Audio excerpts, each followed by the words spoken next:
মানুষ বুড়ো হতে চায় না।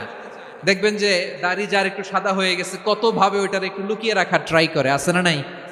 হ্যাঁ, এটারে কলপ দেয়, এটার কেউ মেহেদি দেয়, এটারে কেউ কেটে কুটে। এই যে আমারও তো পাকতেছে এদিক দিয়ে, এ তো আজ থেকে 5 বছর আগেও তো কুচকুচে দাড়ি ছিল, চুল ছিল, রং ধরা যৌবন জং ধরে শেষ। এই তো জীবন, this is the circle of life.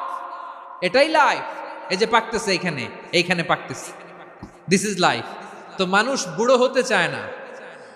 এখন দেখবেন যে অনেক শ্যাম্পু বেরোইছে, শ্যাম্পু অ্যান্টি এজিং শ্যাম্পু। কি এজিং? Anti ageing. ক্রিম বের হয়েছে, ক্রিম অ্যান্টি এজিং ক্রিম।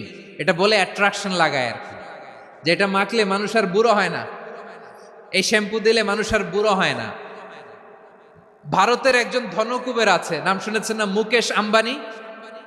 ওনার স্ত্রী নীতা আম্বানি, আমি একটা নিউজে দেখলাম যে তিনি গোল্ড ওয়াটার খেয়েছেন, 1 বোতল গোল্ড